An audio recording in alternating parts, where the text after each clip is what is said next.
И раньше кораблик было не видно этот. Вот как оно все выглядит. Спонсоры у нас появились. Всякие.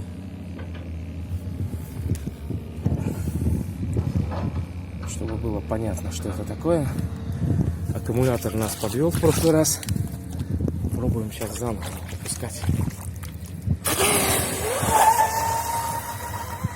Ну вот сейчас уже получше.